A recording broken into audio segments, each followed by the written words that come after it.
Hello everybody. Camera's tilted up, funnily. Hi. Hi, hello, how are you? Welcome back to Customizing Live. Thank you very much for joining me, either live or later. For those who don't know me, I'm Craig Warrack. I'm an action figure collector for all my life. That's over 40 years almost. Well, definitely over 40 years. And also a connoisseur of them. And I'm saying connoisseur because I'm trying to give up buying so many. So that's me trying to say that I'm picky these days. I'm picky.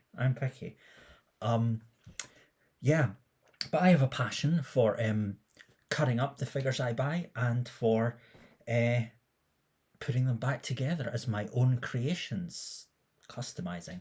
And I'm currently customizing Ridley from Metroid, from Nintendo's Metroid series. I'm making Ridley, and I'm also making his boss, the boss of the game, Mother Brain. So hello, thank you all for joining me, either live or later.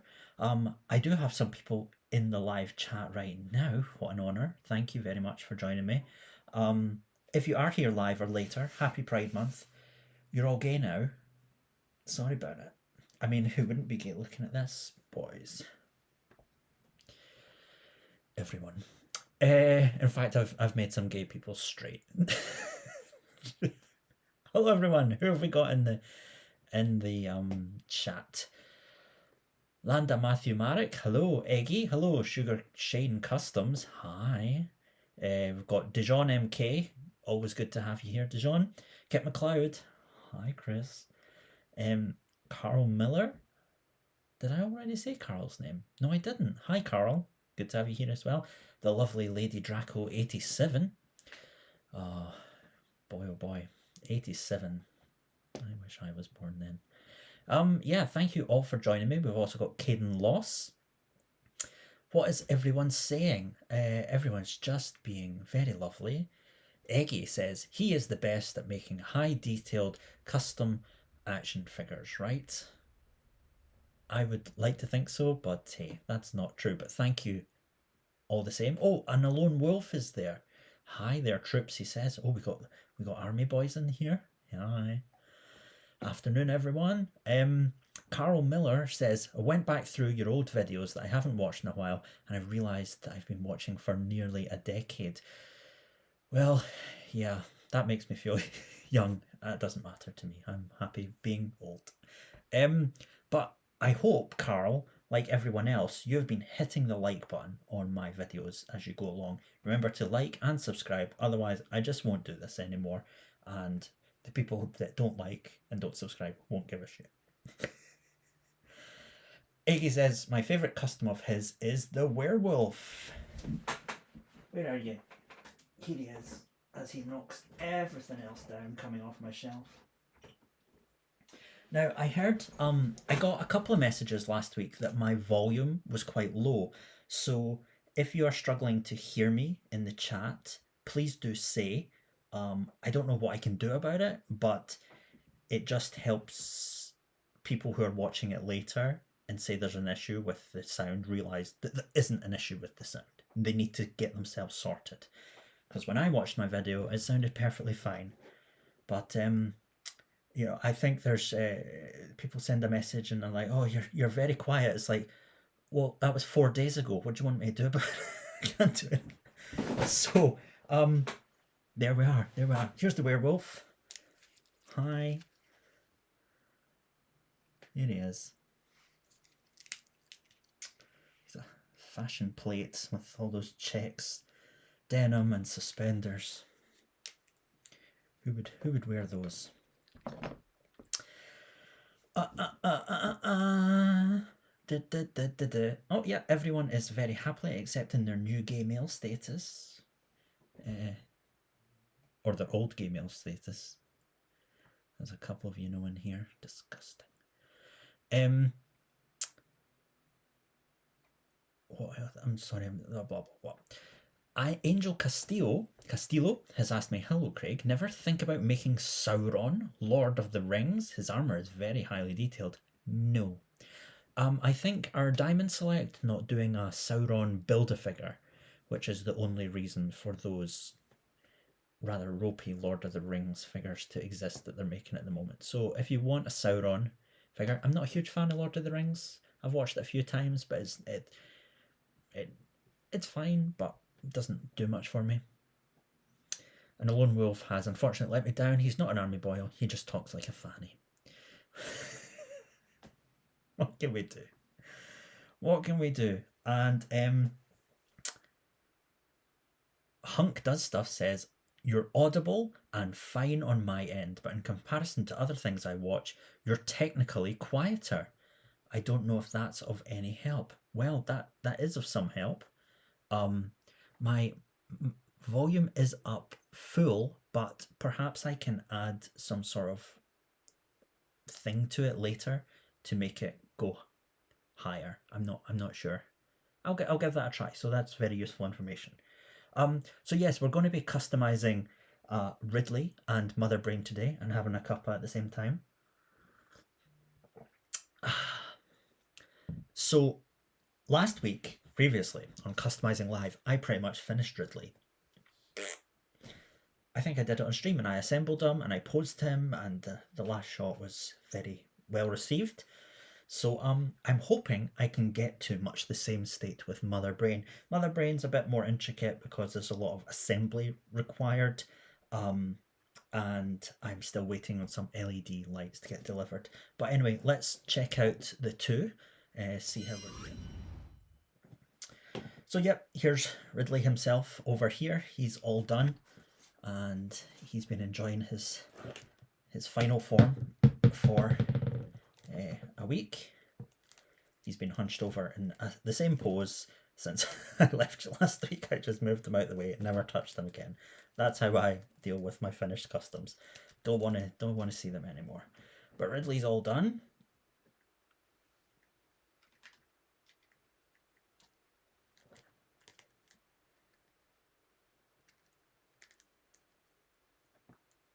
I'm happy with how he's come out. So yay, there he is on for scale next to this potato head. There we are.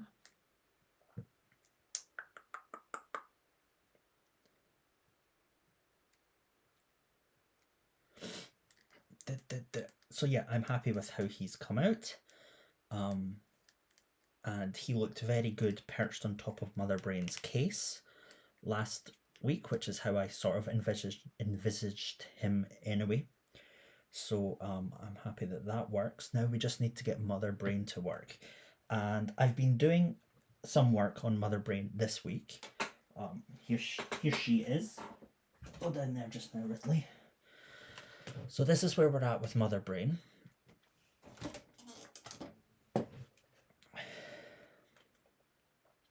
So I've kind of taken a lot of the time when I'm customizing and then I do a live stream, I tend to prepare for what I'm going to do. I do half of it and then try and duplicate it over there.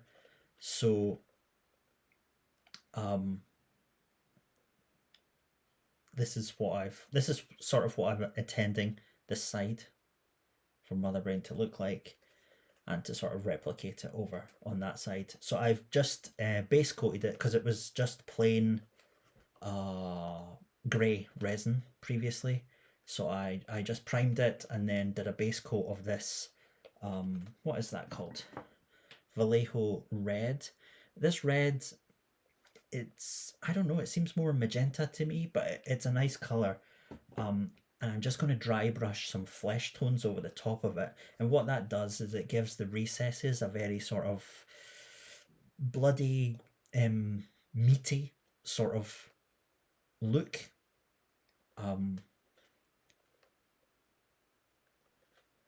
So it's quite gory in a way. So if I just dry brush over the top of this with the flesh colours, then the depths will still stay that nice deep red colour, as you can see kind of over here.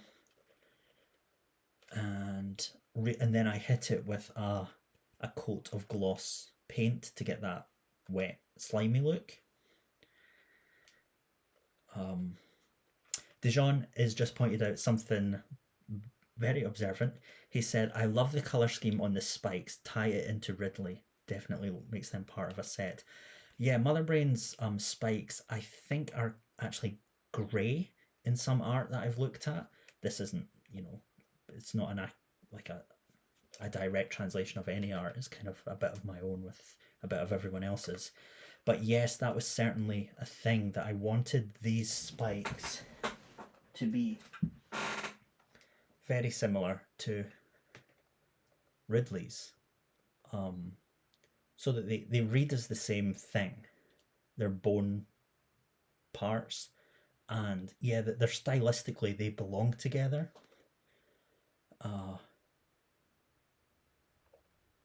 Yeah. And part of that is like the piping that Mother Brain has here as well should kind of connect to the piping that Ridley kind of has on his body, although hers isn't a sort of pink colour. So anyway, we better get to customizing. This should be just a big messy extravaganza. So so I did actually paint up the eye, and I'm quite happy with the eye. Actually, can you focus? Can you? No. That's a bit better. Oh, it's more obsessed with my paintbrush in the background than the eye itself. So yeah, I painted up the eye to be, you know, bloodshot and to really be connected into the brain.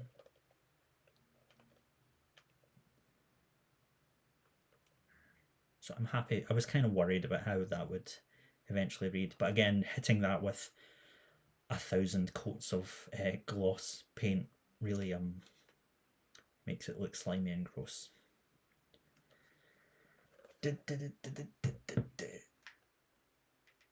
I'm still singing that Final Fantasy X battle scene. Okay, right. What are people saying in the chat?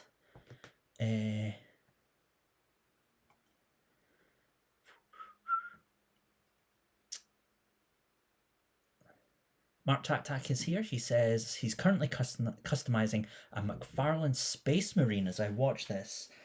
I got that. I really loved that grey, that Space Marine figure that I got. People on Instagram will have seen me pick that up and be quite enamored with it. And then I wanted to customize it. I just sort of lost interest. I don't know why. You know, I guess it's just not my thing really.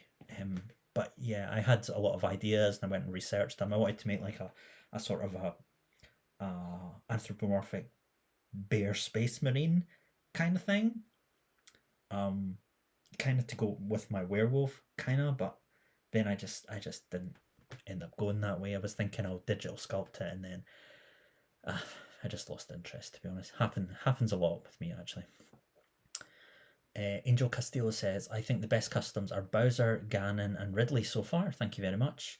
Glacius X2, hello. He says, I see that the Mother Brain that was an accessory turned out to be quite a massive project. Yeah, Mother Brain was kind of the core. Mother Brain was what I started doing. Like, Ridley was the accessory. He was my red herring, you know. I'm actually making Mother Brain, and Ridley was just an accessory for that. Sarah, just like Shira, says, is there going to be a video just as the Bowser one? I hope so. I hope that I have the strength of will and that I'm not just completely out of my mind with stress by the time I'm done this, that I'll be able to do a video. But luckily those videos can be quite short because I can just say, hey, if you want to know more, I literally have hours of me talking about these projects already on my YouTube channel, and you can go watch them. Like, I know people like the showcase things, but part of me doing this is because they are so much work and so stressful for me to make that I'd rather people just watch these.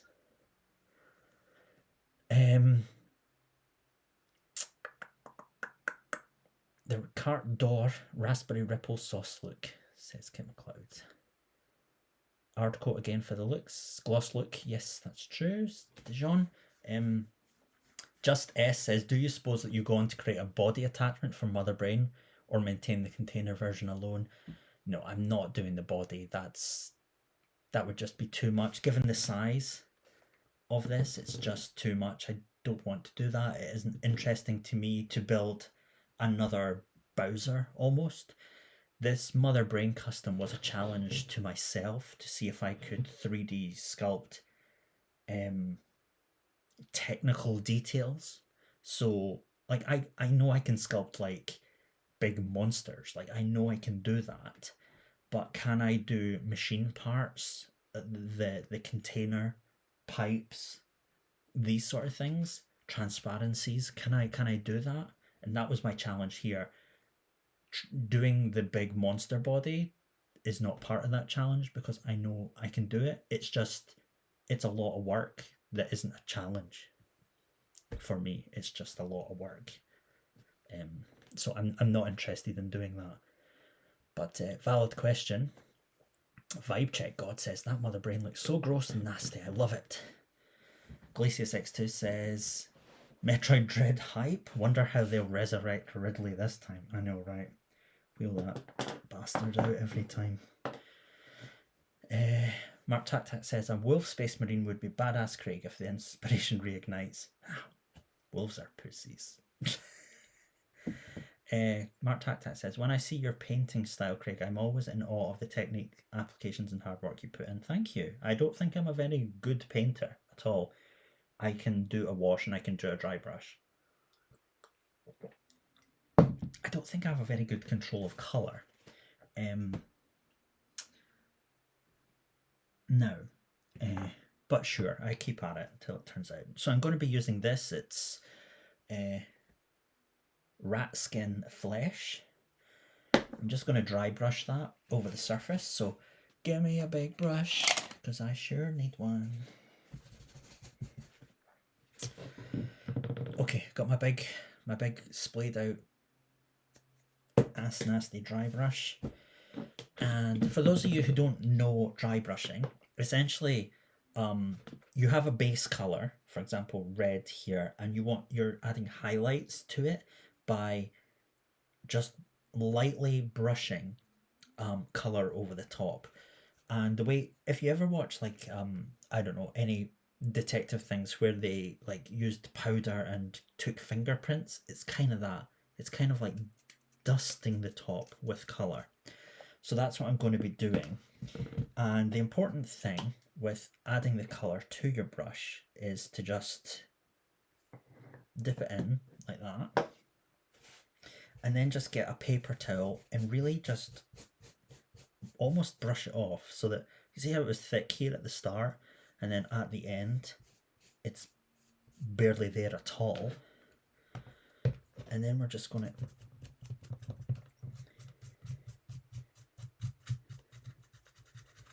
brush that over the top. This is dry brushing.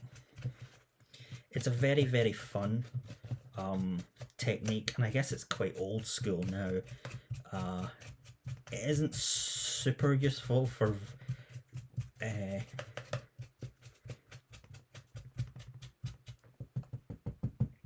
small figures, because you know you have to kind of take these big swings at it.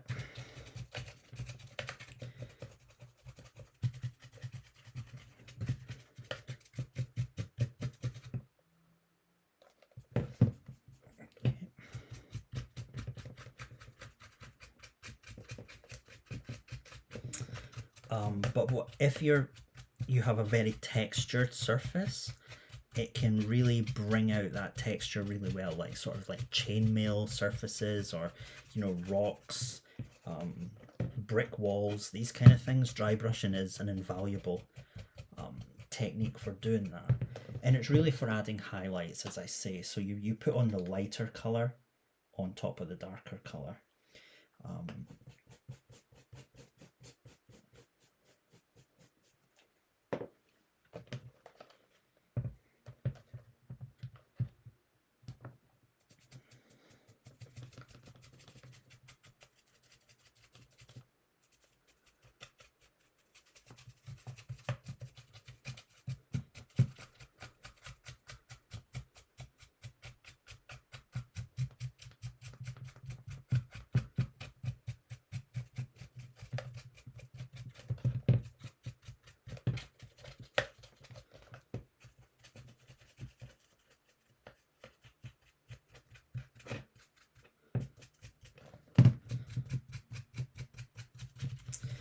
So yeah, a lot of my customs will be dry brushed within an inch of their life. Just totally hammer them with this technique to get any kind of depth out of them.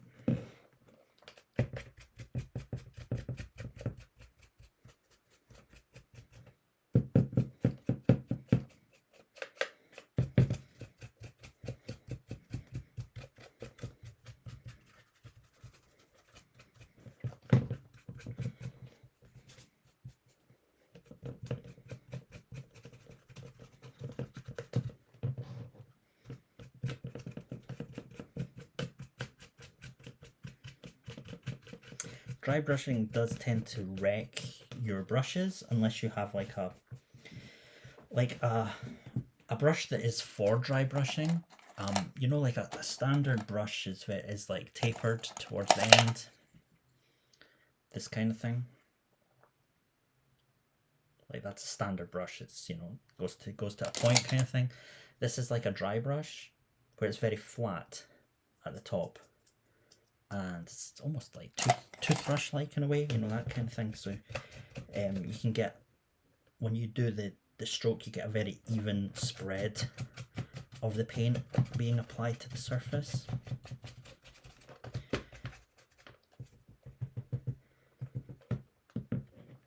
This dry brush that I have is actually one of the Games Workshop big dry brushes.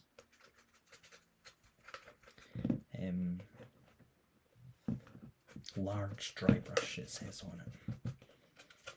If you're feeling flush, you can go buy Games Workshop brushes. They're very good. They're, you know, you don't have to worry that you're. Whereas if you go and sort of experiment with another brush set on Amazon, you're never quite sure what you're going to get. But they're usually cheap enough that you can kind of take the risk almost.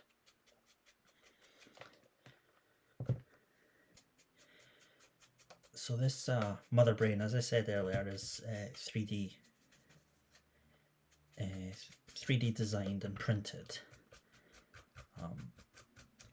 While I could sculpt this, you know, it's not a particularly complex shape or anything. Like, this is fairly easy to make out of clay. You could make this out of chewing gum, you know. It's not very difficult to make a sort of a brain kind of a sculpt, but I wanted to challenge myself with, while I was 3D sculpting something technical, which is her base or her container, I also wanted to see if I could just, why not practice? Like, just, this is essentially me practicing, like just taking the 3D brush in the app and just doing squiggles, doing grooves, trying different pressures, trying different things. So this was a good opportunity to sort of experiment with that. And also, something I learned when I was doing Bowser was that when you're making the, well, Bowser and Ganon, when you make the big characters, like this is a big thing, you know, this is in two hands. When you make a big character and you sculpt it all, it gets very heavy unless you can hollow it out somehow. And so 3D sculpting this was also, you know, I'm also able to hollow it out. I can use that option on the rendering thing, the slicer. I can hollow it. So that was, it saves a lot of material, of course, because it's only the outside that's being created, but it also makes it very light. And that was one of my concerns about making Mother Brain and the whole container, was that it would be very heavy, but it isn't, because I tried to print everything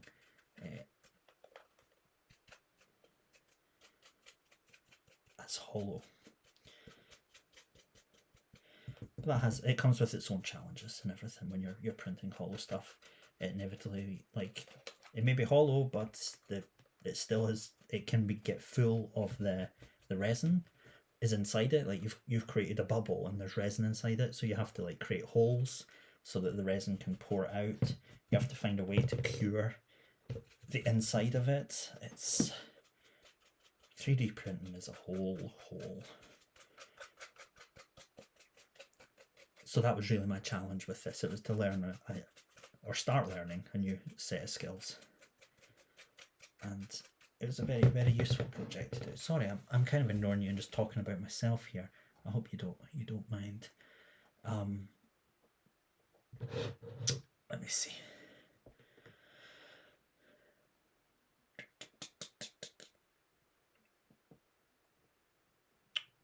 And a lone wolf says, got a bit of customizing done myself the other day. Just gave my Winter Soldier a comic accurate arm cord and a better paint job. Nothing on your level, Craig, but a fun wee mod. I saw that you used a headphone cable for the cable on his arm, which I thought was very clever. I love that kind of thing where people get creative and they use what they have.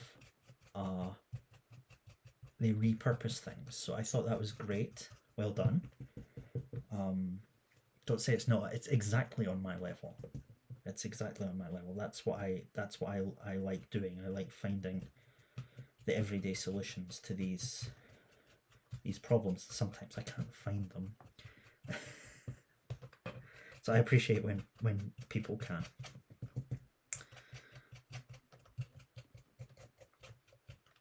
Okay. I think I painted some of this.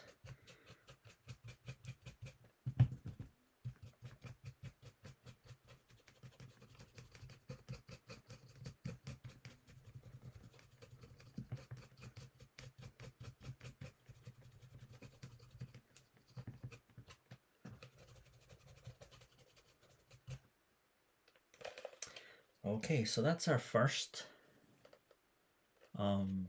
skin tone put on the top. Skin tone, what was it called again? Rat skin flesh. That's our first dry brush, rat skin flesh. Fine. Like I said, I've dry brushed it within an inch of its life.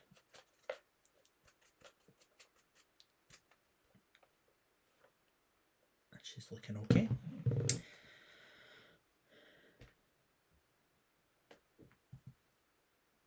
Hump Does Stuff says, I've got my feta cheese sandwich and my morning tea. I'm ready to go. Feta cheese sandwich? I hope there's more than just feta cheese on it. Whoa. Just S says, I love that you do this and upload Q&A as well as showing you working on it. I feel people get to learn so much and that your work will inspire many more amazing customs from others. I certainly hope so, and thank you very much. Vince Canetti says, yo Craig, sorry I'm late. I went to a relative's house. It's not good enough, Vince. You'll have to do better in future. Your relatives are not as important, so you need to reprioritize. Angel Castillo says, how about Megabyte from the cartoon reboot? Hell no. That cartoon makes me feel car sick. It looks so ugly. I like Megabyte and Hexadecimal because they're villains, but they're just gross. Like the style, everything about it is just makes me feel ill. Part of why I choose a character to customize is because they inspire me in some way. So it's very rare that someone will just say, you should do this. How about this? And I'm like, I've never thought of that. Like, it already has to be almost part of my life in some way that I respond positively to if I'm going to be spending time with it. I have been thinking, so, I get to this point, which is towards the end of a sort of custom, and my mind, I don't try and entertain it too much, but my mind tends to look forward to, what are you going to do next? Maybe you should just give up. And I'm thinking, that sounds good.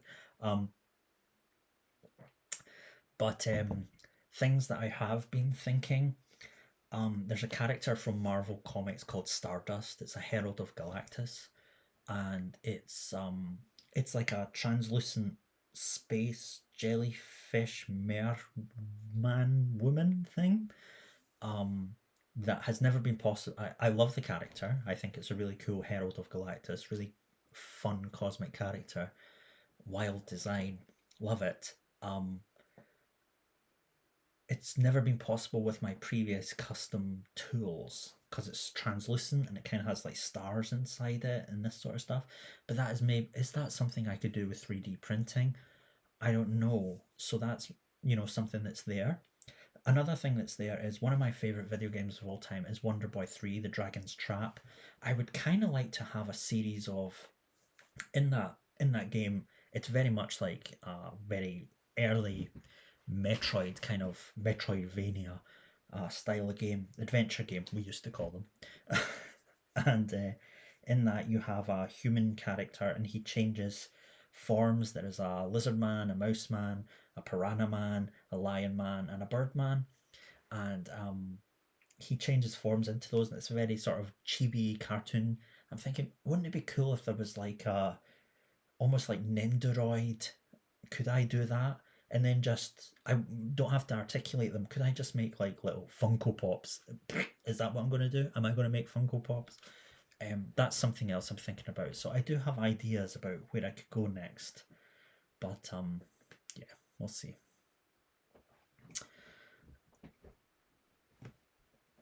He says, I want to make custom figures like you. Go for it. Go for it. Please do.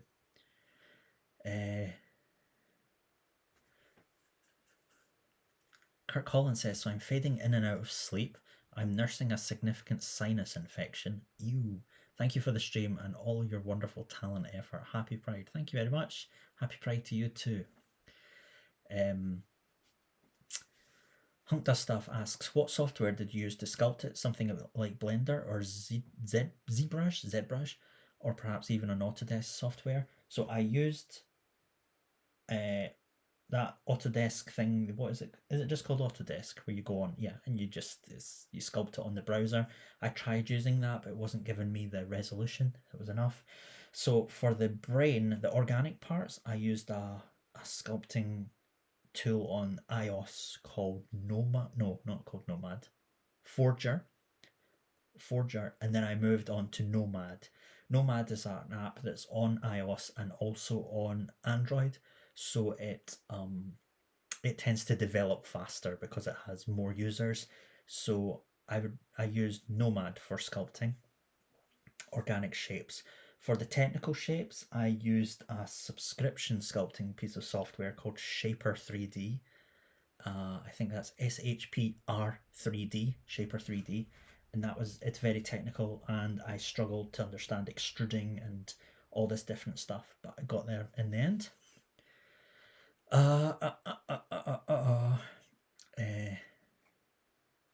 Dijon MK says, I finished a Yiga clan member recently, really quick and dirty custom, but it came out well. I believe you used a Deadpool for that. Is that right?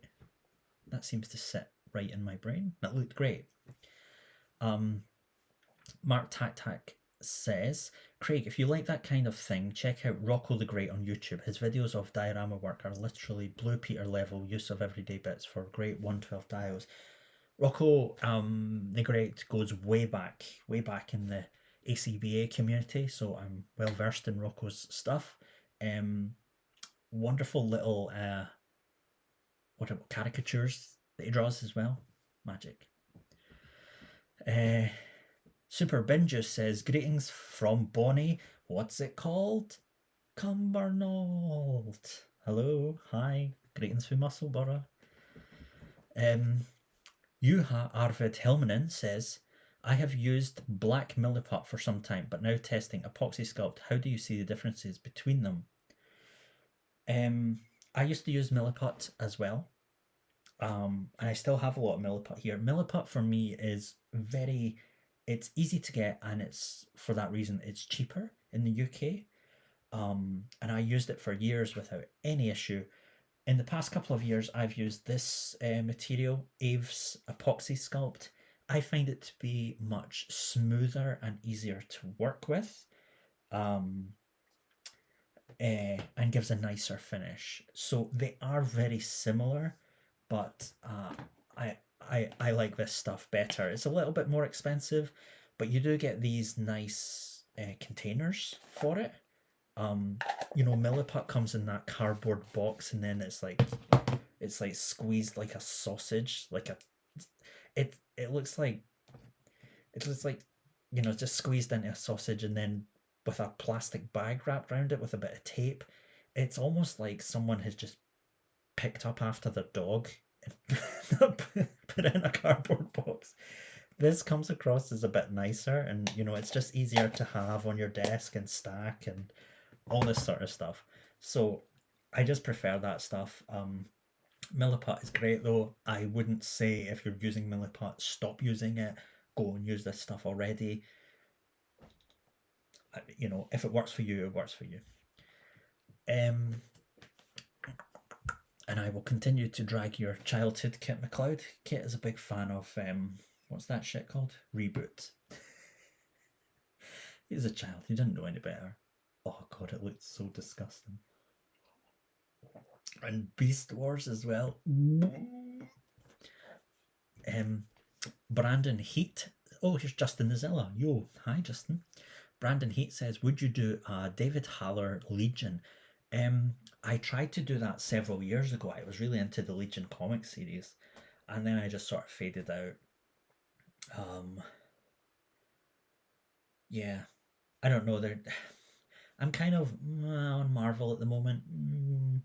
Kind of moving away from it. I mean, David Haller, I like the how crazy he looks, so try to convey that in a figure is good, but at the same time, that's kind of, it's not woke now. Like, he was mentally ill, so drawing him as all like, with his big eye and huge hair going off in an angle, like, I look complete, and like the visual embodiment of mental illness. Is that great? Should we, you know, it's just a bit, no.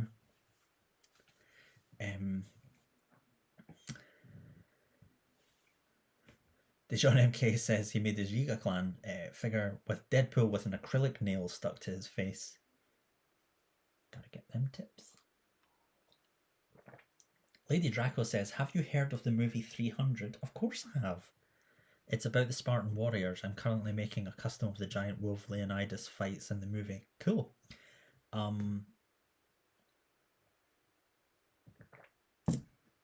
Yeah, Zack Snyder's second film after Dawn of the Dead. Is that right? Does that make sense? Kit McLeod says, Muscleburger was on Money for Nothing this afternoon. I have no idea what that is. I'm assuming it's some cash in the attic afternoon lowest common denominator thing. The Procreate putty comes wrapped like sausages too. That's right, I use my empty epoxy sculpt containers to store it. Good idea. Varden asks, what do you think about green stuff? I've never used it, so sorry, I don't have an opinion on that. What do you think of it? Mark Tactac says, Craig, it's ironic that you should use the analogy of picking up after a dog for Milliput because my customs definitely look like dog waste after I use it. Well, there we go. I'm sure that's not true, Mark. Eggy says, cannot wait for the finish. That's code for, he says, cannot wait for the finished result. That is code for shut up, Craig, and do some customizing. Hint taken. I'm sure it's not a hint. Brandon Heat says, have you seen the FX show Legion? Yeah, I watched the first season and I quite enjoyed it. Kind of like the Shadow King in it. That was cool. Cool look for him. Kit McLeod says, oh, by coincidence, the reboot people animated the Dire Straits video Money for Nothing. Well, there we are. I'm glad to see that in the 10 years between Money for Nothing and reboot that they didn't get any better. Still 2 frames per second.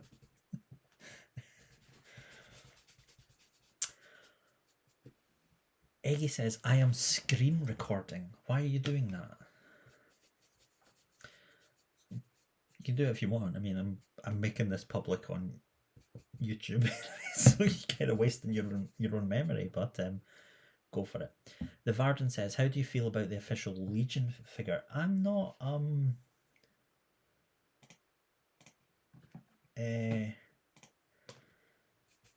I'm not super into it really. I'm happy to see them do a Legion figure, but it doesn't, you know, apart from a slightly raised eyebrow and some hair, like is that all we're getting?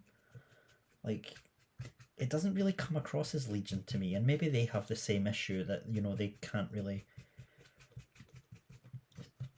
you know, be controversial and make the the crazy person in the Marvel universe look as crazy as he would have when they drew him in the 90s. But yeah, he's like he's too muscly and too like broad when he's supposed to be quite spindly. He doesn't like Legion has like loads of powers, like whatever powers his mind puts upon him or his multiple personalities put upon him, he can manifest. So that they haven't thrown in like lightning effects, fire effects, telepathic effects, they haven't thrown every effect they have in the box with them is just so silly. I don't care for it at all. It does nothing for me. Glad that they've done a Legion figure because he is a Marvel legend, but certainly a lot more of a Marvel legend than a lot of people that they're making Disney Plus figures of. That crap Baron Zemo. Sorry, he was in a meme. I shouldn't be mean to him. Everyone loves a meme.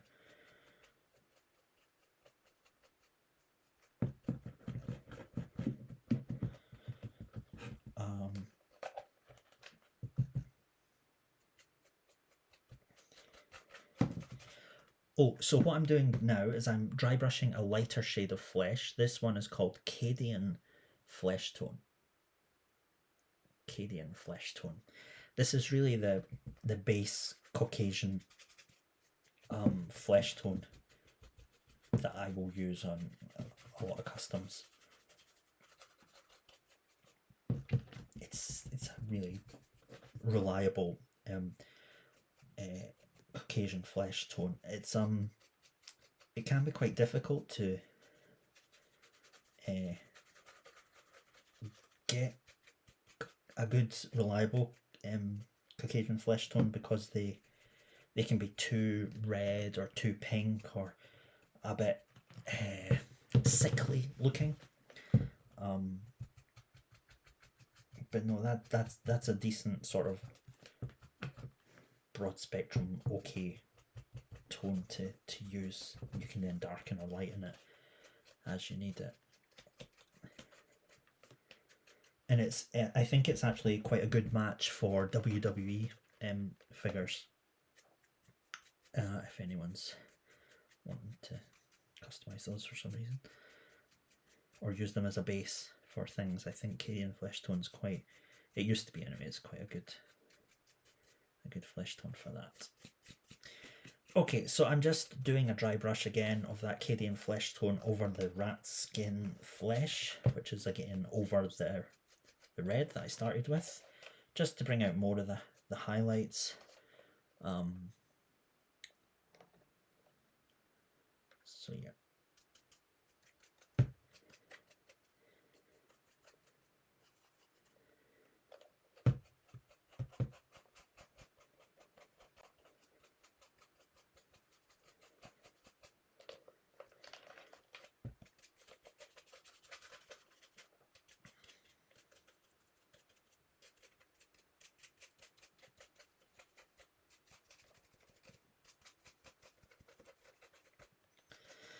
There we go. So that's really the main part of the painting of the brain done. I think I've covered it all as I need to.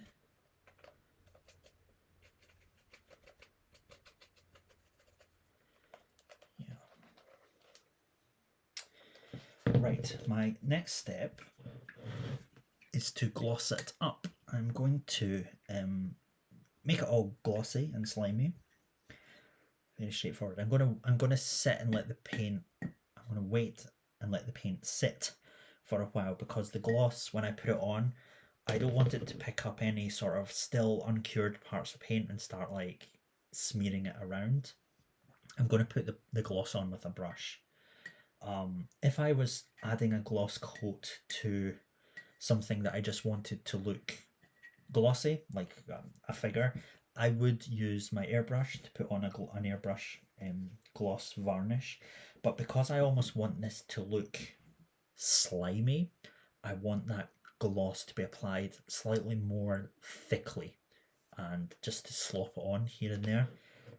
So that's really what I'm going to be doing here, and why I'm doing it with a brush.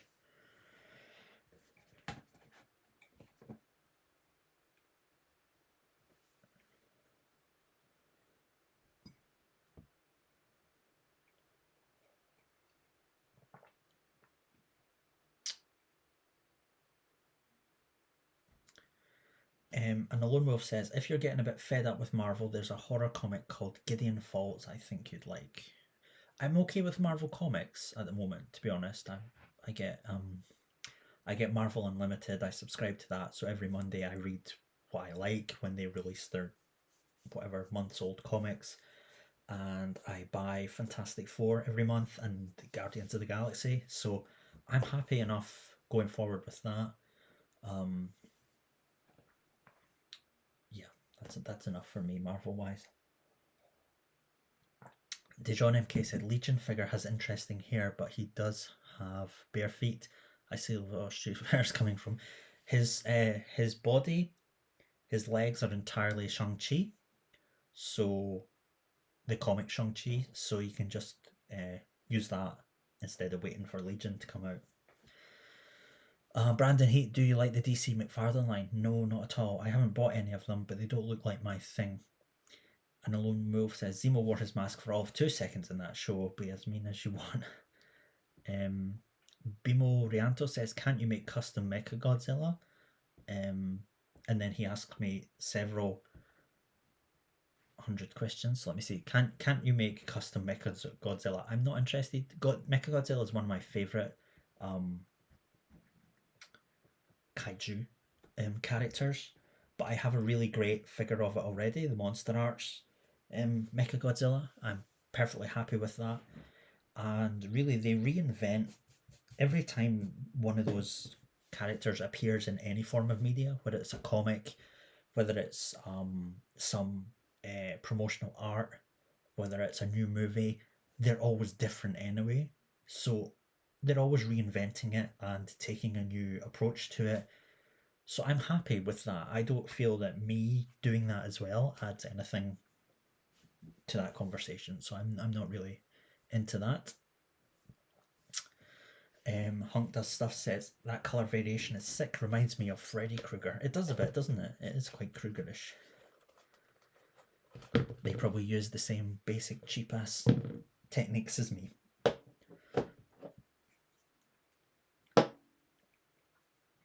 I'll give her, maybe I should give her Heather Langenkamp eyebrows as well. Complete the Nightmare on Elm Street homage. Bimo Ryanto says, why didn't you sell your custom action figures? Because I make them for me, so that's it. If other people want their own custom action figures, they can make them themselves. It's the journey, not the destination. Bimo Rianta says, are you done watching Shang-Chi's trailer? I didn't watch it at all. I don't like watching trailers, generally.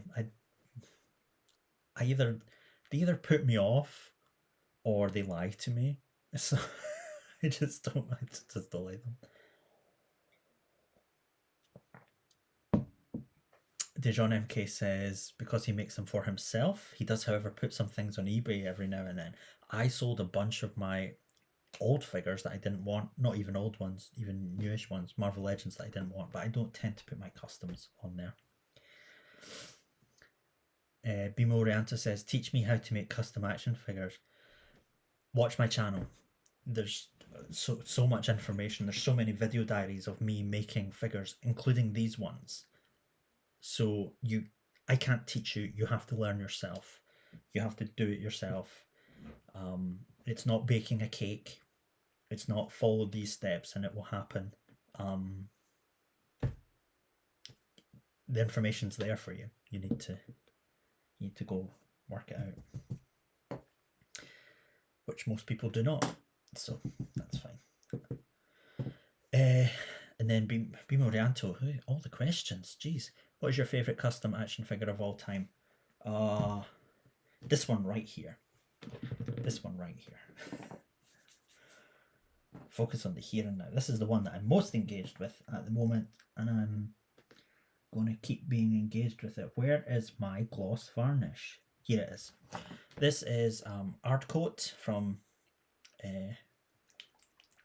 Games Workshop. Technical Art Coat, and it's just gloss varnish. Looks like coming a tube. So I'm just going to take a bundle on my brush and just slap it on.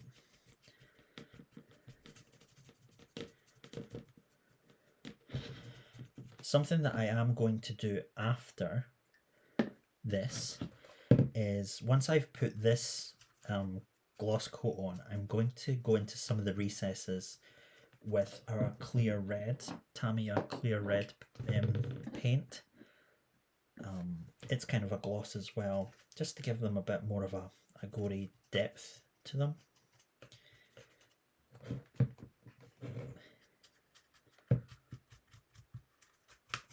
So you'll see I'm not being nice about this. I'm not making it.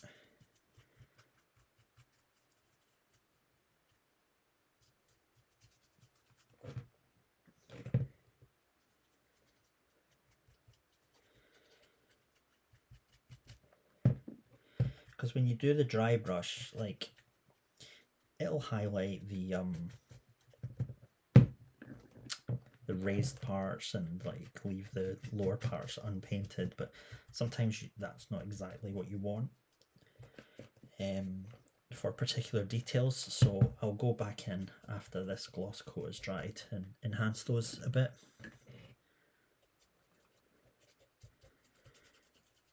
And I also have to paint like the teeth and put her tubes in. So she has tubes on this side that I need to do on that side as well. I've already painted those and moved them. They're just waiting to go back in.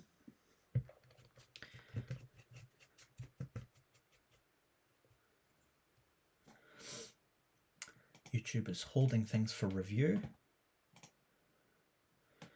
Everyone that says that it's like I talk about coming a tube, and then people that put it in a comment get their comment held for review.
Lady Draco says, I know Mother Brain is printed, but I keep thinking it's going to make a loud squish noise.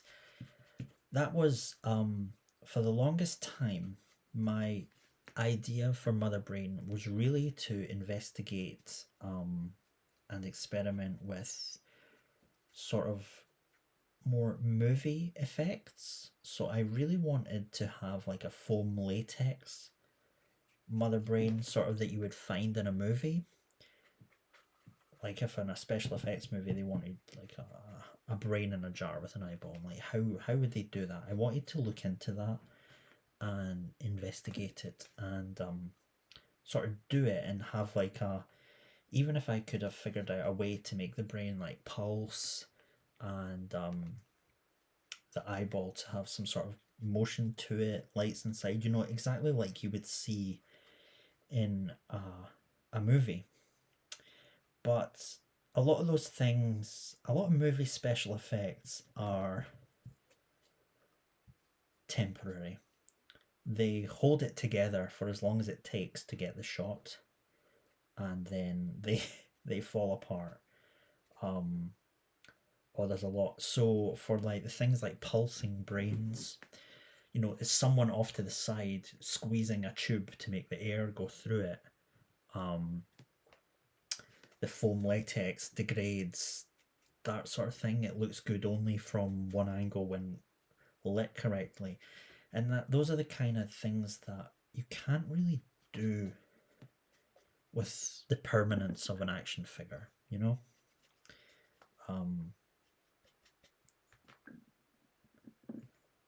could get, like, to make the brain sort of pulse, sure, you could get like a pump or something at the side, but then it's going to go the whole time. Even the thing like something for a fish tank, like that makes noise. So yeah, it was just kind of like, well, I guess that's not going to work. But yeah, that was part, like a squishy sort of Mother Brain was an idea I had for a long time. It was something I wanted to look into, but I did look into it and it wasn't feasible, really.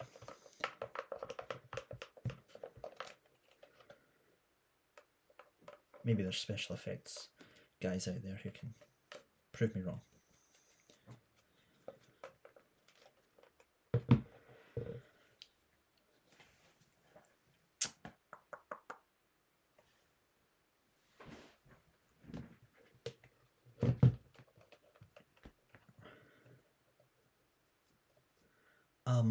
Bimo Rianto, you're asking a lot of questions.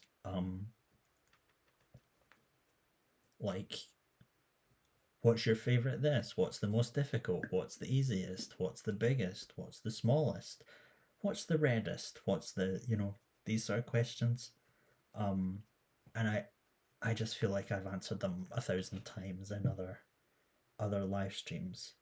I appreciate this. It might be your first one.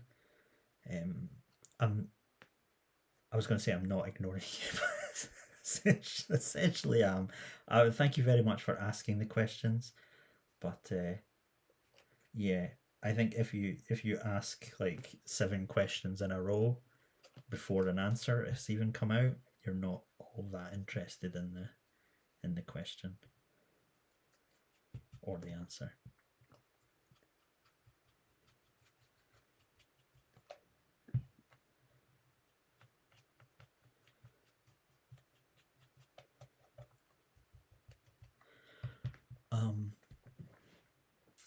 Hunkta Stuff says, to mask the sound of air pump going off, get a boombox radio and blast a heart-beating sound effect. There, problem solved.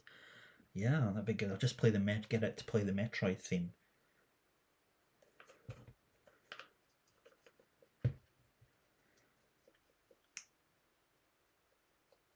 And then it would break down anyway, I mean, if Disneyland can't even get their latex rubber pump driven things to work consistently, what chance do I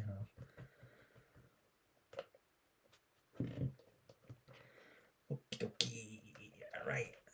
She looks suitably slimy.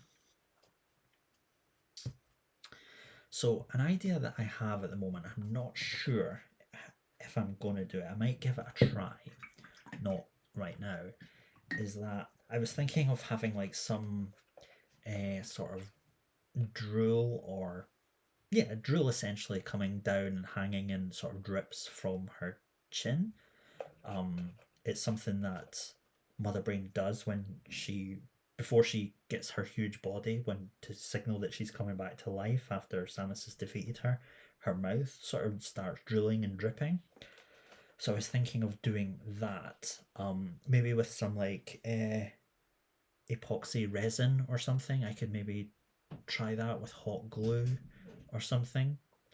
And then what I was even thinking of doing was doing it upside down, so that the drool would sort of go up the way, because she's supposed to be in this liquid tube that I've got all the like bubbles going up the way. So I was thinking, would whatever gross liquid be going up the way from her mouth? So it's just an idea that I've got to like just push it a little bit further. Who knows if I'll actually be bothered with that. Mark Tac says, one thing that's drawn my eye to Mother Brain is the wet look on the brainy area. It's really good, Craig. Thank you. The wet look was because I think it would look wet, but it's also because it's supposed to kind of be in liquid, so it should be shiny, and it's also because the container's going to have lights in it. I wanted the light to interact with the surface more, so that was the thing. Dimas Yoga says, those bulging eyes is really disturbing. Great job, Craig. Thank you very much.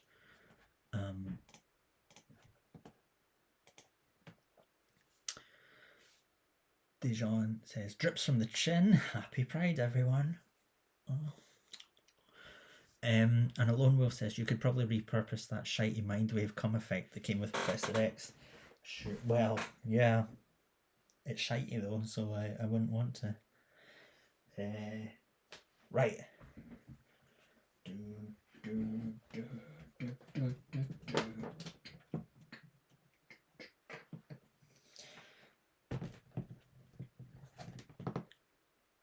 Here's the jar.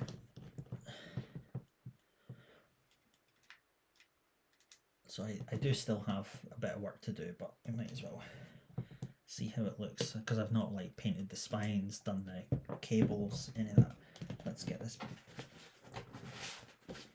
paint covered stuff out of the way.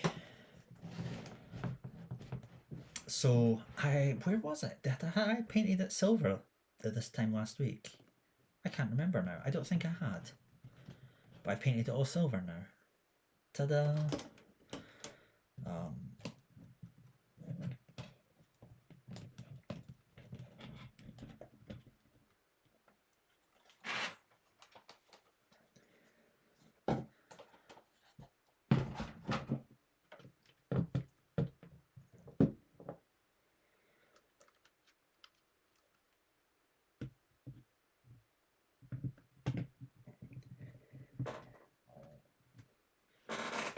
Is that right?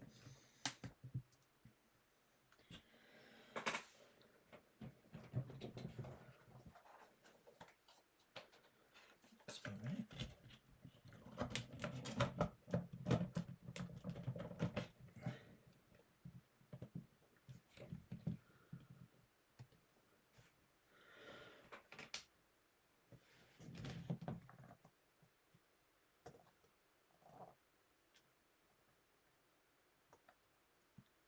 So that's her in her jar. I also have can't really see it.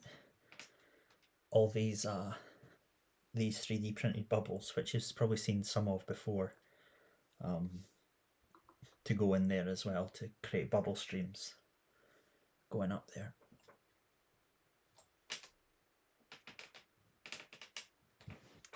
Crotch shot. Happy Pride, everyone. What silver did you use? Asked Dijon. What silver did I use? I used this Vallejo model metallic gun grey. I absolutely loathe Vallejo metallics. For some reason, they just congeal. They just go so thick in the airbrush, and like I can get maybe a minute out of airbrushing before it's clogged and I have to clean it all out. But I can't really argue with the finish they give. I have another set of metallic paints, Turbo Dark, and they're very good consistency. They don't clog the airbrush as much as Vallejo do. But they have they have more like metallic flecks in it, so it's almost like a glittery finish they give, which I wasn't really looking for with this. Yeah.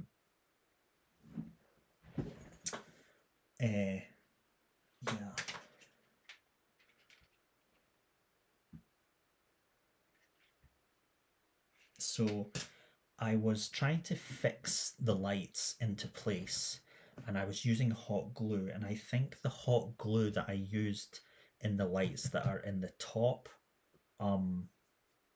probably fucked up something that's in the little control device for the top. So I've ordered another control device for the top. It's no big deal. The lights are still set up in there, but yeah. So that's why the top isn't lighting up at the moment. And so this bit that's down the front, so that's just a hole through to the inside that the light that's going on inside is shining out of. And what I did with that was, because the light inside is it's shining inward, like it's shining, you see the lights around the outside that shine inwards.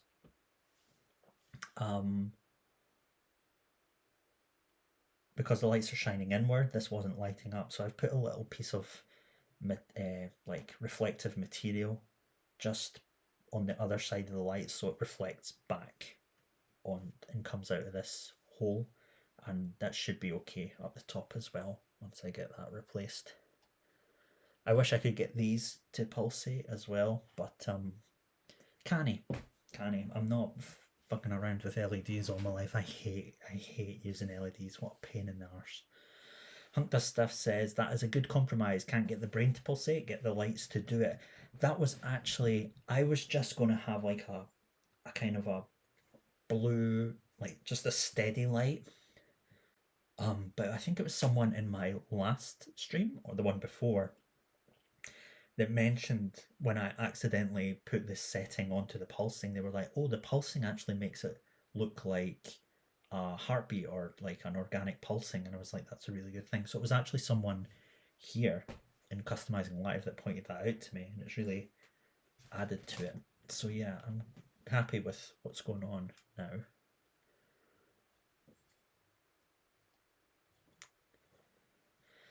Dimash Yoga says, try to turn the room dark and turn the light on the jar on. It will look amazing. Yes, I've already done that, of course, by myself, but let me see if I can do it for you guys as well.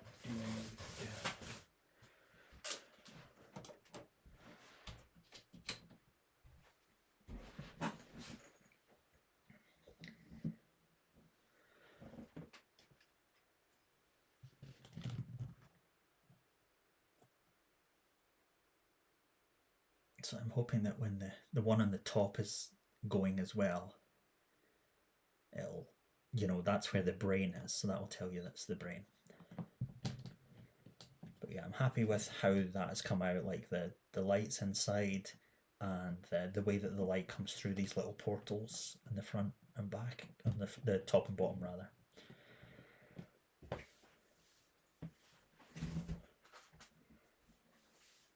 And it's kind of hard to see. It's very hard to see, but in person, the gloss on the brain really reflects off that red.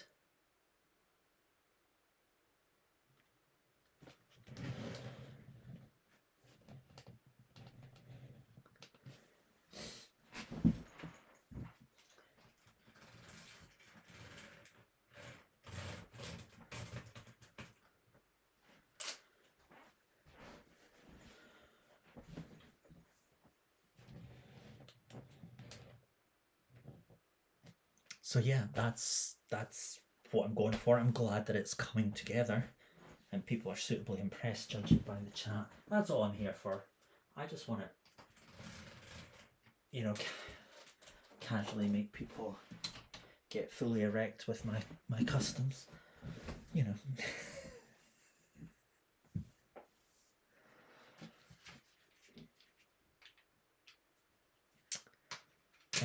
Comical Nerd asks, are you going to add tubes to the other side of the brain? Yes, I am. They're here.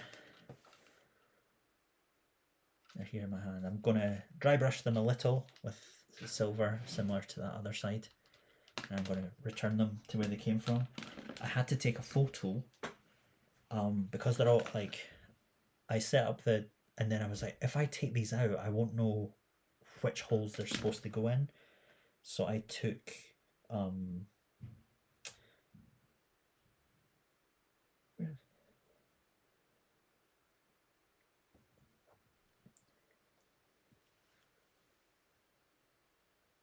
that's my brain map. You see the little coloured ends on all the tubes? That tells which hole, which tube goes in which hole. So I've got that all mapped out.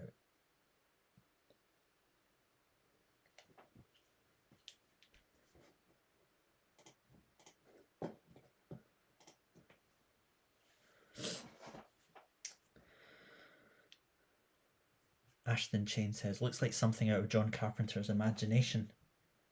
He's dead.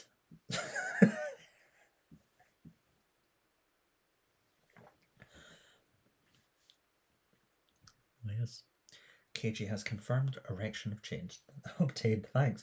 Pixar, it didn't happen, KJ.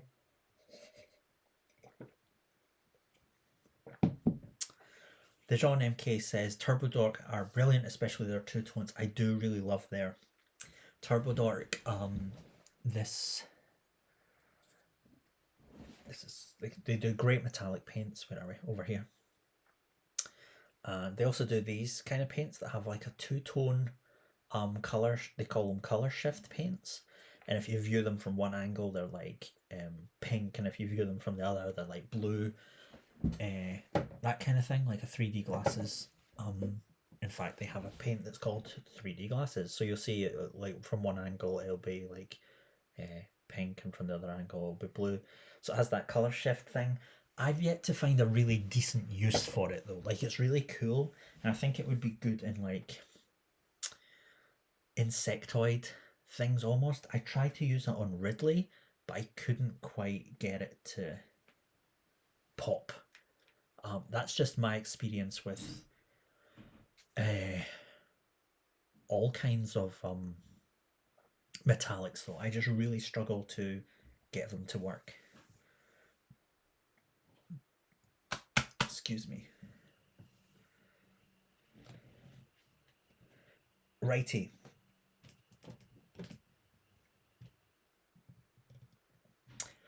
Let's keep on with Mother Brain though. So I just wanted to show people that, to make sure I've shown where she's at, that she's almost like really, really there. And the idea is that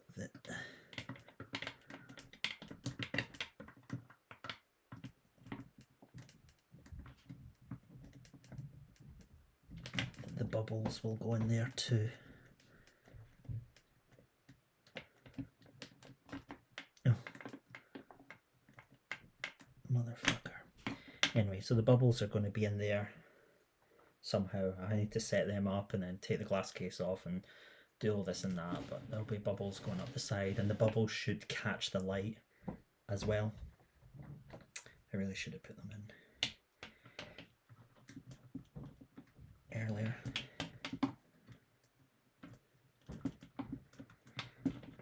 So difficult to assemble while it's all like this. But anyway, we'll keep on with Mother Brain. I just wanted to show you. Now, something I did learn with the bubbles is that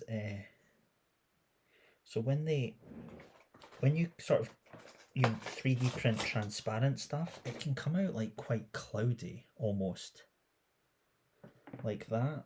But if you, I wonder, so this is what it comes out after it's cured, so it's not as transparent as you like, but then if you hit it with that gloss, it really brings the transparency back to it.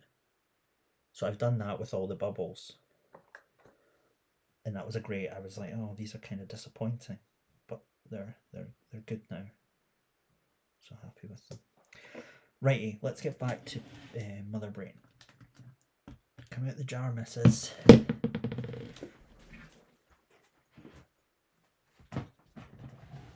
Oh, don't step on Ridley.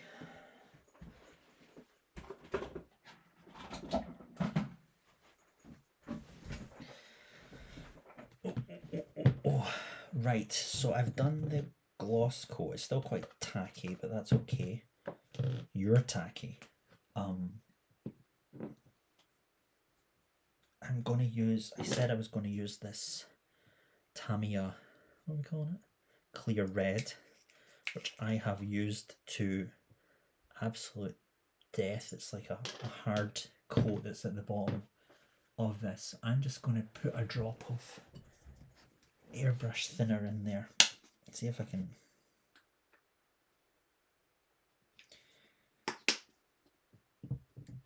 liven that up a bit. My brush.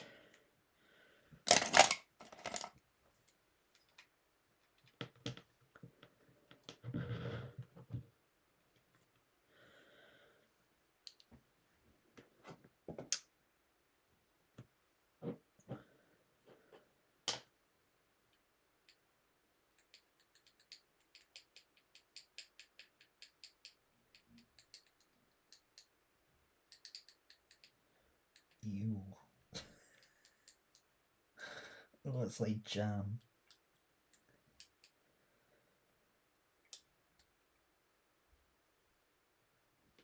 Nasty.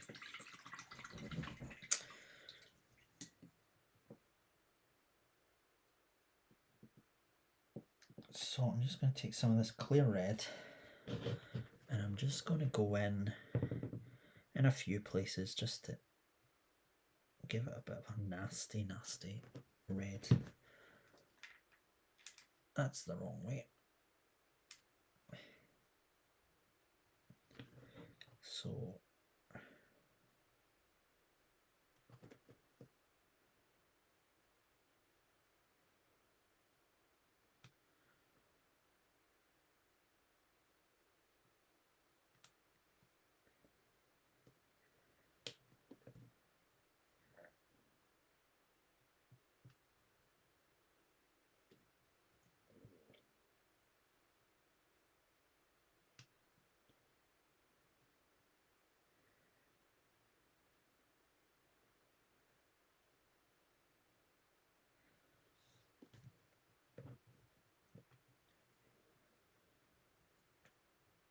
I hope this video autoplays on some kids' Saturday afternoon viewing after they finish their Peppa Pig video and it changes to just this massive gross eyeball and they start crying.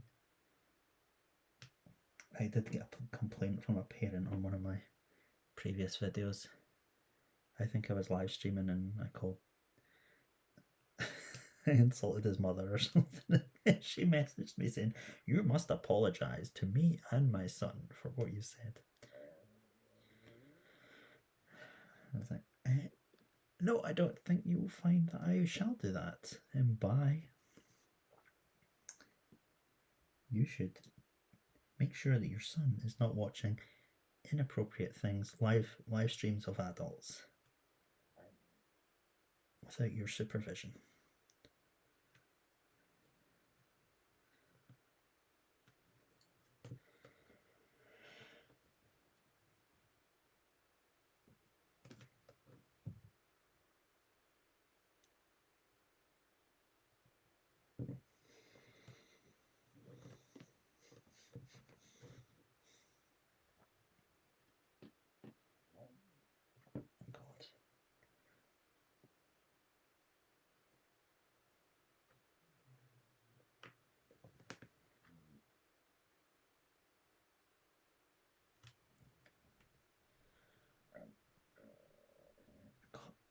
I have trapped wind. It's just rummaging around inside.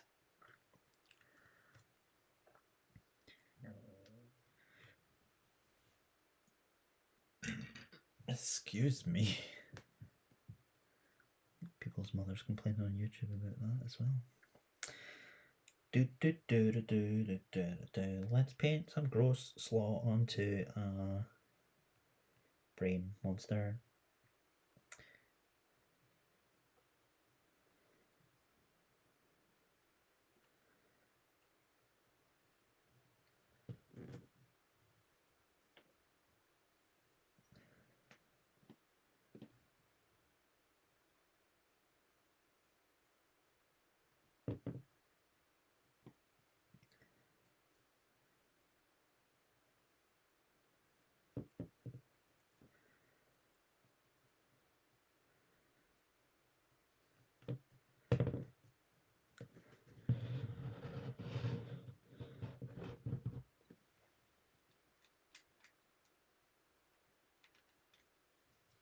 Okay.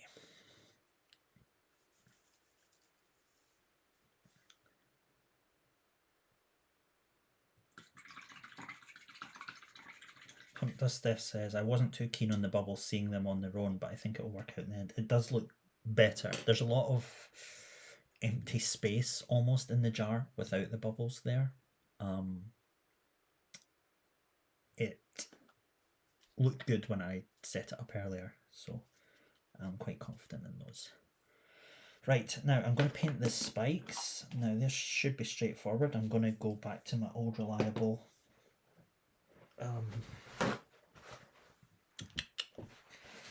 Citadel contrast paints. So as I did with Ridley's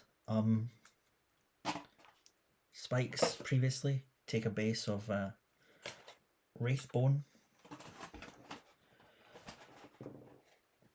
and then paint over it with some contrast paints. So let me just put the Wraithbone in my wet palette. Looks fine. And then just going to slop it on.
Comical Nerd says, did you print the bubbles with supports? If so, where did you place them? All over the place.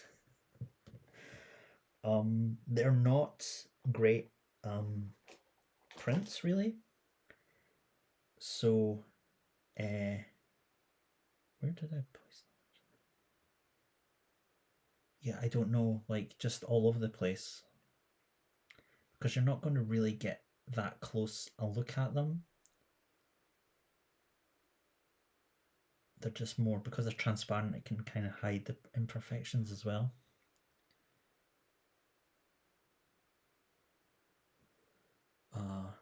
Yeah, but they are there. I think what I did was make sure that when I printed one, it kind of was self-supporting. or something. I can't quite remember what I did, but you know, I'm not that technical when it comes to 3D printing yet. Like, I'll try it, and if it doesn't work, then I'll try it differently. I don't really know why things are working and why they're not working. I'm just that kind of, I don't, you know, I'm always here. People are like, oh, you know, teach me how to be a customizer, and I'm kind of like, I've got loads of videos here, go watch them and just figure it out. That's not actually an approach I would take. I rarely go and like learn. Don't go and watch videos and study how to do things and then learn. I just learn by doing it. I give it a try, and then I try it again. I try it again until I can kind of work out what works and what doesn't. And that's really what I kind of want. I would really like people to do is just like give it a try. Like, it's not that you're not going to kill anyone by doing it wrong, so just go try it. And that's kind of how I do stuff. So when it came to like 3D printing with the supports and all that, I didn't even know it was a thing, and I was like, well, there's this button in the program, so I'm just going to push that button. Oh, that's what it does? Oh, okay. Well, I guess if it's you need supports, it probably has something to do with gravity, so I'll try and make supports to counter gravity. Is that how it works? I guess so. I don't know. Seems to do all right. I need to do the teeth as well. It's kind of awkward to hold because she's kind of a glossy, sticky mess at the moment. Happy Pride.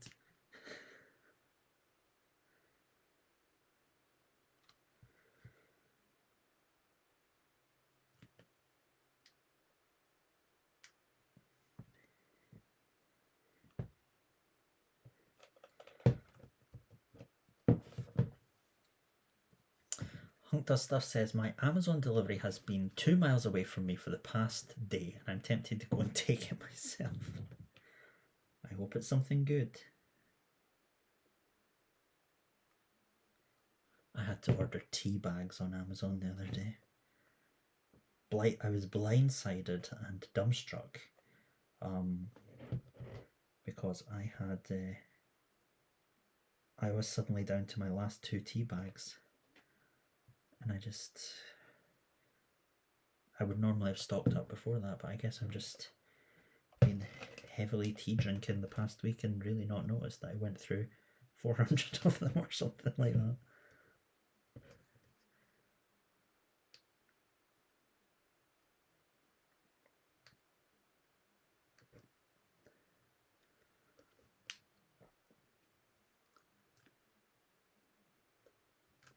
Oh, Markai Lab Creations is here. Aloha, you sexy man. I missed Mother Brain Creation. Was that a print or is that a traditional sculpt?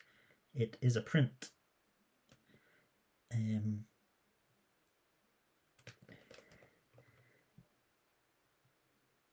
hold on, let me...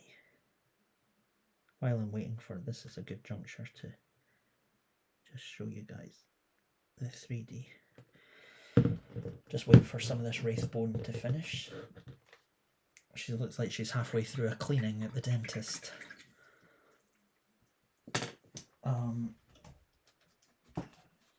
Let's have a look.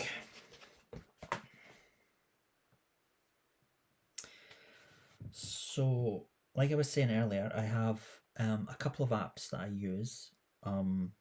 Nomad is one of them. How do I can't really use it though. I'm just not... How do load? Okay. Happy Pride.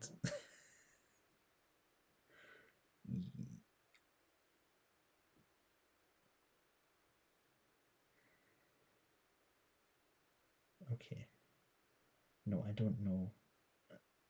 I kind of have hidden everything.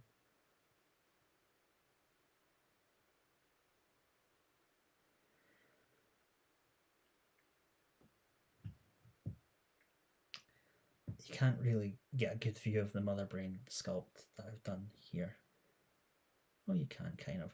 So you'll see how it's like kind of like some parts are grey and let's turn that off. So that's because I had to. My printer is only has so big a volume. So after I had sculpted it, I had to divide it into sections that I could then print and reassemble. And you'll also see here some of the bubbles that I was like chaining together to make bubble shapes.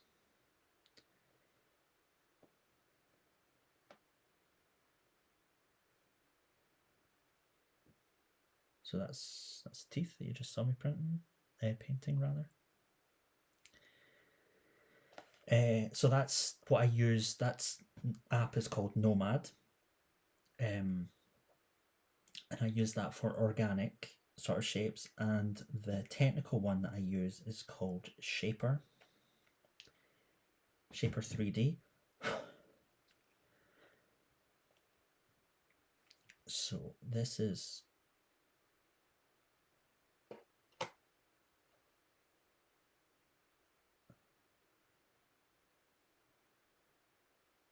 so after I sculpted that in Nomad, I imported Mother Brain into here and tried to make everything line up. So like here's the, in some parts I sculpted separately. Here's the thing that sits on the top that holds the top battery casing.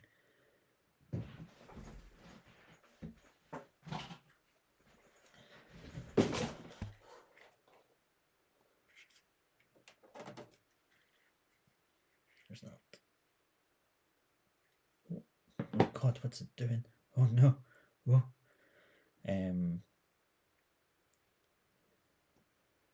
So let me hide Mother Brain. Where is she? There she is. So that's kind of the, hide that. So this is kind of the brain jar by itself. I of course didn't 3D print the actual cylinder. That was just something I ordered online. And then I printed everything else. These are the little plugs that go in the front.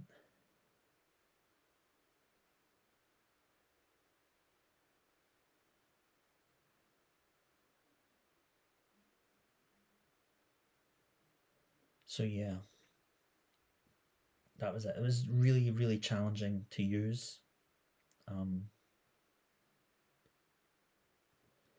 But what there's a lot. See this shape down here, this sort of curved shape. This was just something I kind of pulled together, drew shapes up, put circles here, curves here and there, and then I just like I just copied that over and over to create this kind of spine thing here. Like that's just that shape over and over again. And then these down here, that's that shape on its side, sort of cut over. And then again up here, you'll see these little claw things that are on the roof. They're that shape again. So it was so difficult for me to make shapes that I just made one kind of shape and then just duplicated it over and over. It just wasn't really, turned out wasn't my strong point using that, but we muddled through. So I hope that's okay. Hunk Does Stuff says he ordered the Lord of the Rings books, Hobbit included, bound in faux leather, as well as an air compressor duster to clean out my computer. Good for you. Hunk Does Stuff again says the reattachment was seamless. I wouldn't have guessed in a million years that it was separate. It's really not seamless. It was horrible. Like when you print stuff, I think it shrinks, or surfaces don't print right, or when they cure they slightly warp, they slightly bevel out, and all this stuff, especially if it's hollow, and it still has stuff inside. So it really didn't. Look at that join underneath. Oh my God! Like this is like 4 sections, Like, I just glued that shit together, cut it to pieces, made it work, make it work, make it work, make it work, fill in the gaps with epoxy, which is why you can't really see it on the top. But you know, if you look behind the curtain, things ain't as pretty as they seem. But hey, we're not going to look at that, are we? No one's going to see it.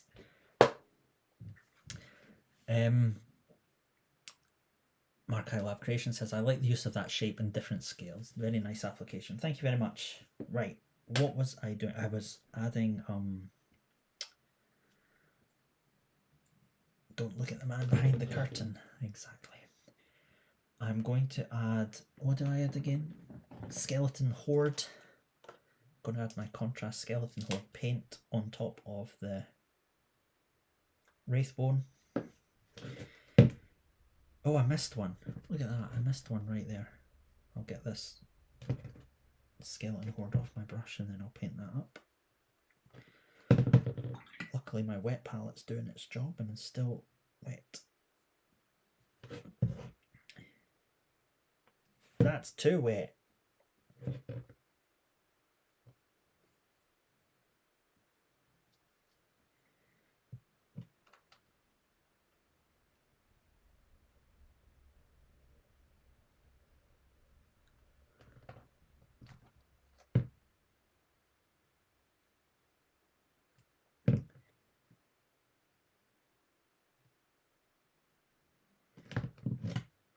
So really, I think that during this week, if all goes to plan, I can hopefully finish Mother Brain,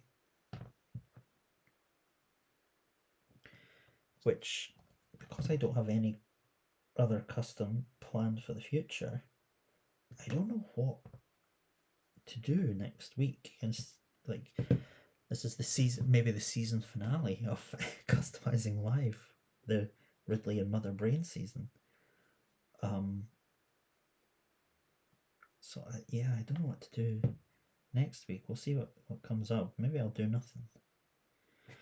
If I can get the showcase of these guys, then I would love to be able to upload that, but that tends to take me some time, so I don't think I'll be able to have that up for this time next week. So yeah.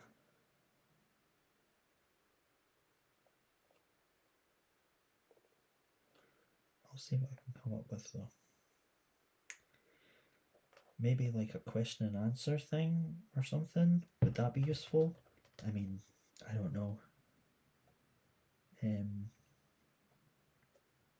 My answers tend to be go fuck yourself and figure it out yourself. So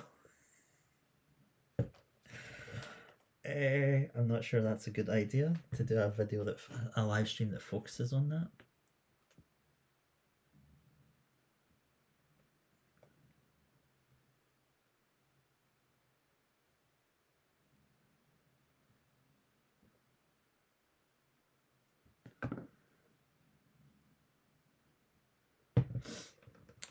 Markai Labs says, do you already have a Samus to sit with the base? I do. Where is she? She's over here.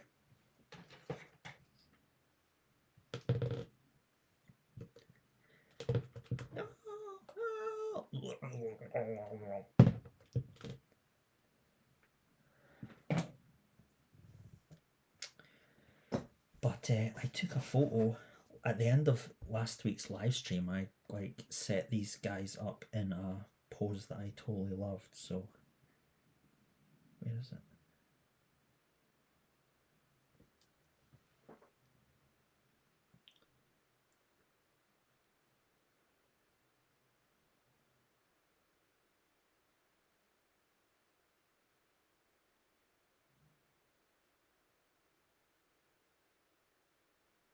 So yeah, that's what I'm doing. Oh yeah, and Alone Wolf says, you still looking into doing some game streams? Metroid would be a good shout. I guess I could do a Metroid stream. It's kind of dull at the start though, and if I don't know where to go, is it embarrassing? Have I forgotten?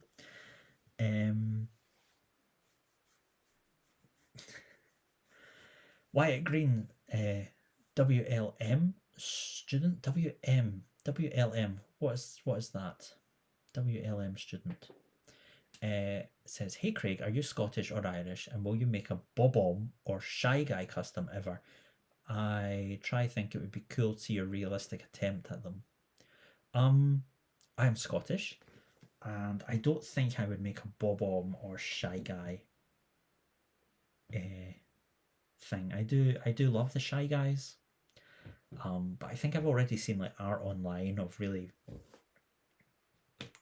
sort of realistic, dark shy guy stuff. I don't think I could do much else there. Yeah, I don't like to sort of play around in the same pool for too long. So I guess Marvel was the only time I've really done that. I've done my Mario thing, I've done my Zelda thing, I've done my Metroid thing now.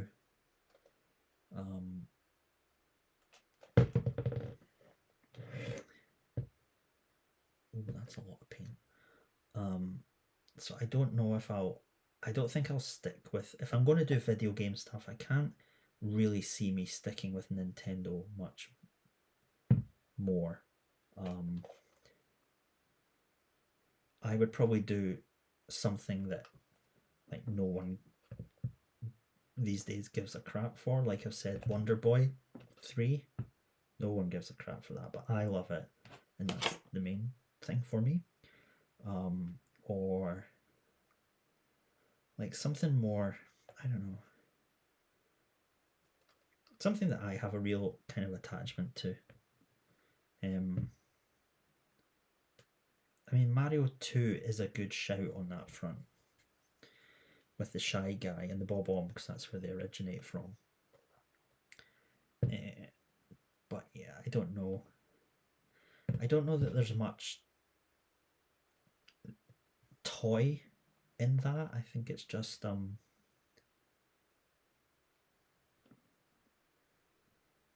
it's more something that a drawing could capture just as well without, they're not very action figure-y forms. Like it's a bomb shape, and then it's a little guy that really doesn't have much mobility. So action figure wise, I'm not sure they're good projects.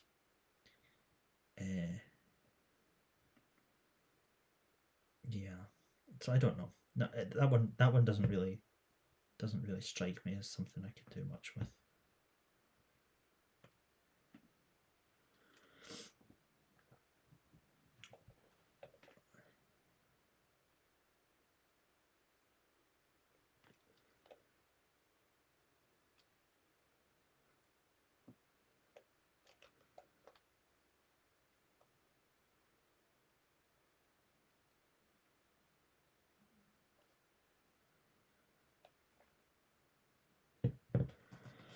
Right, we'll let those dry up. Dijon MK says, a Q&A where you challenge other people to make an original custom based on a few loose descriptions or something, or an hour-long striptease.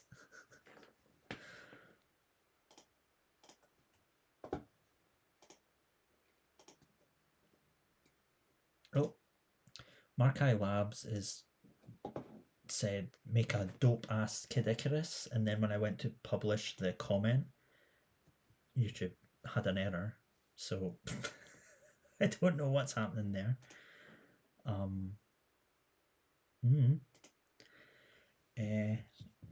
Kid Icarus is a game that I kind of like. Like, it's really about the bad guys. Medusa's the eggplant wizard. Medusa is also one that I've thought of doing, not the Nintendo Kid Icarus Medusa, but the mythical Medusa. So I kind of have three, because I was kind of thinking of just trying to take the Medusa myth and do something with it. Medusa is often, she's in depending on which story you go with, there's either Medusa by herself or she's one of the Gorgons, the three sisters. And it's often the thing with these myths that they make three, they split one concept into three things when it's really one thing and two complementary, things that don't really matter. They make three out of one, but one is all there really is. Like the Gorgons, like there's Theno and Barbara, whoever the one is. Medusa, Theno, Barbara. But really, Medusa's the only one that matters. So I think it's particularly true with female characters in Greek myth, where they take one female concept and they divide it into three characters. And I don't know what that says. Like, maybe they think women can't act as a singular being, they have to have this triumvirate or support something. I mean, it could be other things, that women are more likely to be communal in their approach to things. You know, there's all this talk about it, but anyway, there's these three. The Medusa legend is often divided into, divided into three parts. And I was thinking there's kind of three approaches to Medusa that I kind of have in my head. There's the snake. The if you look at it, it will turn you to stone. This hideous snake monster, like a female form that's been warped into a monster. The Gorgons were sometimes said to have like claws and wings, and Medusa herself had this snake hair. And then Ray Harryhausen, of course, did that iconic, gave her the snake, half snake tail. She was a reptile and she had the bow and arrow, you know, that really monstrous. Dijon says there's two immortal Gorgons who are born Gorgon and one who was made into a Gorgon, and she's the only one with a death stare. Yeah, but the Gorgons are kind of, they're thrown into the Medusa legend. It's, you know, they're kind of just, they just are offshoots of it. They're not really, they're nothing. They don't do anything up until the Medusa Perseus story. Medusa Athena and then Medusa Perseus. They're just really nothing in legend up to that point. Sure, they're like daughters of chaos, long way down.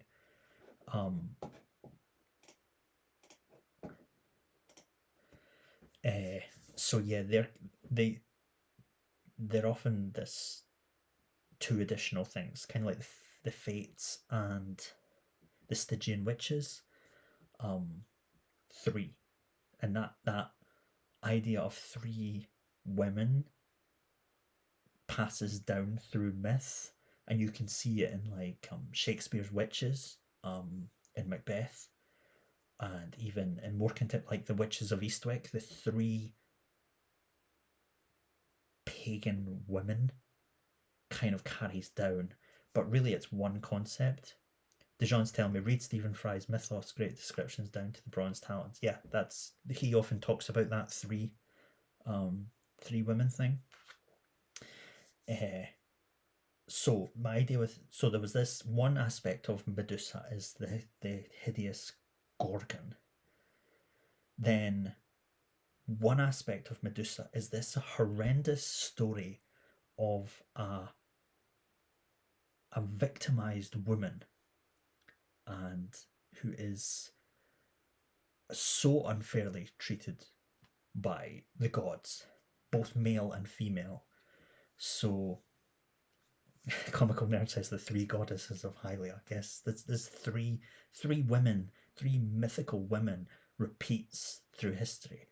It rhymes like poetry, like the Phantom Menace. So there's this concept of Medusa that is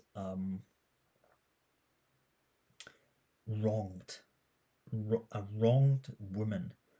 So she was beautiful, and Athena was jealous of her beauty, and in certain tellings of the story, she has sex in Athena's temple, and Athena curses her for that.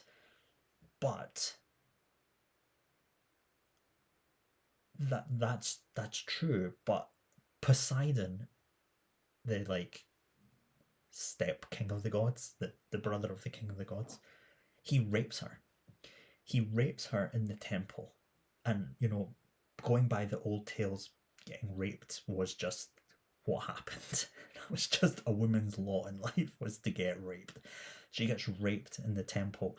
So it's kind of like Athena and Poseidon conspire to strike down this woman for no other reason than Athena thinks she should not be more beautiful than her. So DeJohn says it's because 3 goes into 12, stemming back to astrology and the pantheon. I don't know.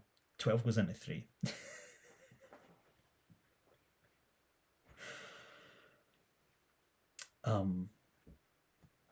So yeah, DeJohn is saying she gets raped by Poseidon and the gods don't punish each other.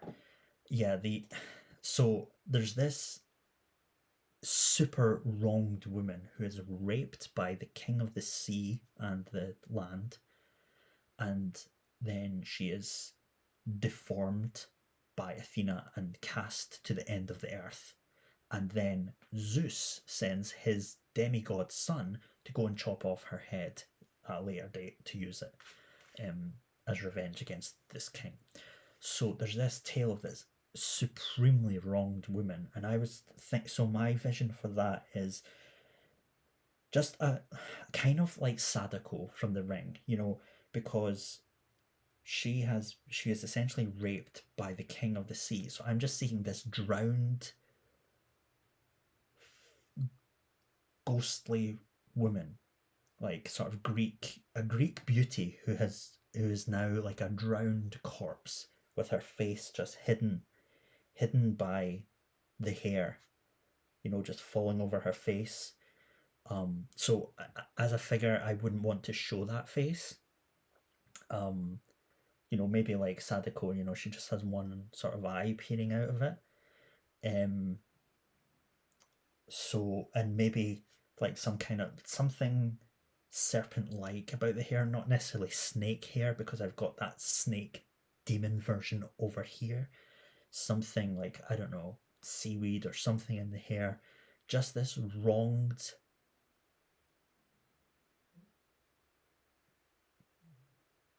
gross woman. This woman that's just been wronged, raped by the sea, cast to the ends of the earth. This once beauty. So that's kind of that aspect of Medusa. So I've got the snake one, and then the wronged female. But part of Medusa as well is there is an aspect of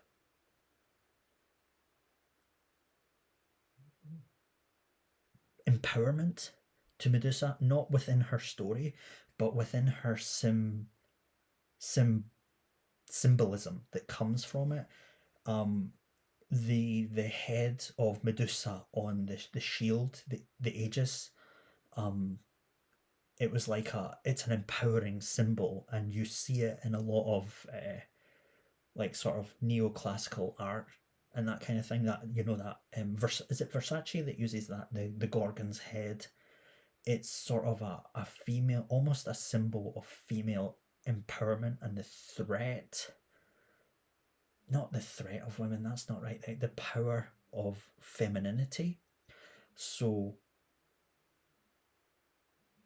Medusa, the aspect of Medusa that captures that, so in a sort of very Greek warrior sort of thing, maybe sort of somewhere between the monster and the female, is this gloriously empowered snake-like woman. A snake warrior that's, that is Medusa, but is not. She's like this Amazonian, glamazonian warrior with like the bow and arrow, and you know, the hair being so impressive and just standing tall and standing empowered. So those are that's my sort of Medusa three figures, almost the Gorgons, that concept of three that is part of the Medusa story and part of this female mythology that's been passed down. And that's my sort of take on that. That's the three aspects of the story as I see it. And that's almost something I wanted to do with figures as well. So those are the three action figures that I saw coming out of that.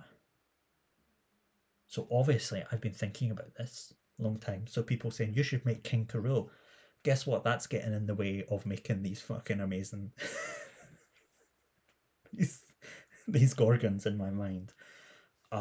So it's like action figures that are telling a story and represent something. So that's something I'd like to do, but it's a lot of work. And is it too much wank for the action figure community? I don't know. Like these people are saying, who just want to see the latest MCU figure. I don't know. Do they care? I want to see it, and that's usually what drives me to make a figure. But because that's quite a big project with the three figures, it would be difficult to balance doing all of them, and also it's a long journey to go on. So I don't know. So that's another idea I have, like I say. So sorry, I went on a huge rant for, what was that, 72 hours about Medusa. I'm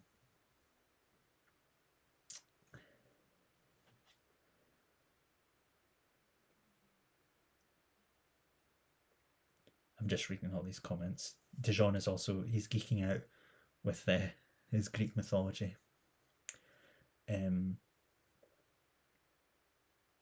Yeah. So there we go. That's one of my ideas for what's next, action figure wise, custom wise. I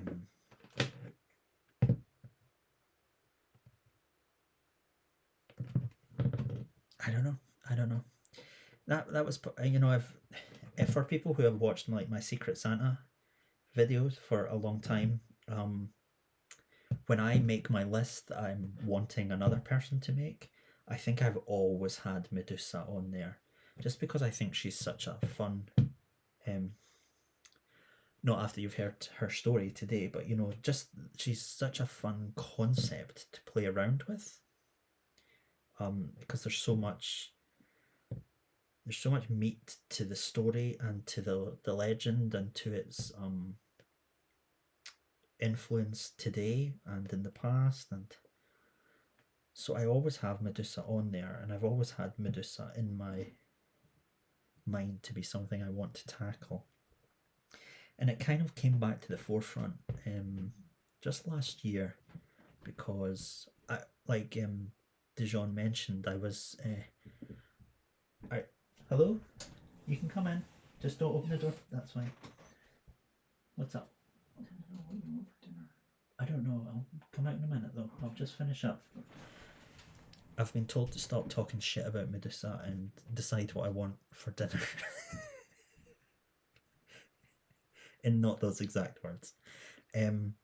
So last year I went to an exhibition of Ray Harryhausen's work, and it sort of, you know, seeing that Medusa model again sort of sparked my interest in that. And I was listening to the audiobook of Stephen Fry's Mythos and Heroes, his sequel to that.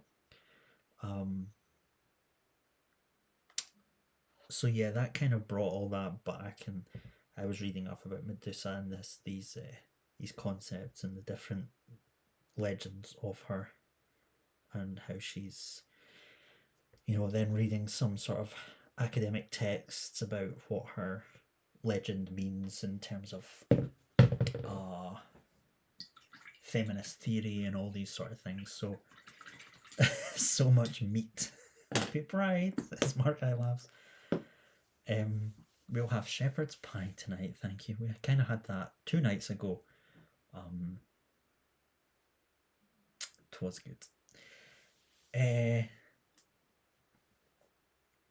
Right, so that's kind of where I am. So thank you for joining me. I'm going to call it quits here for the time being. So it is 5 p.m. here. I've been on for 2 hours. And I've made good progress with Mother Brain. She's all coloured in with the exception of some details. I'll get the tubes in and dry brushed with light silver, and then I'll put her all together. So I don't know if I'll be here next week. It depends how busy my work gets, how tired I am during the working week to do anything afterwards. So we could come back and she's in exactly the same place because I haven't had the strength of will to come back and do anything with her. But hopefully I can move it forward a little. But until I see you next time, please do follow me on Instagram. I put my updates there. And just any old shite that's going on in my life. So do follow me there. Also, if you're watching now or later, do hit the like button. It's, where is it? Down there, and the subscribe button's over there. And there's a bell over there which you can ring, so when I go live you get a wee ding dong. Happy Pride. That's about it. Yeah, thank you very much for joining me and listening to me crap on. We'll see what happens with Ridley and Mother Brain. Hopefully they'll be all done. As always, take care of yourselves, be safe, be respectful of each other, don't be silly, and thank you for joining me. Pour on the power. Bye bye.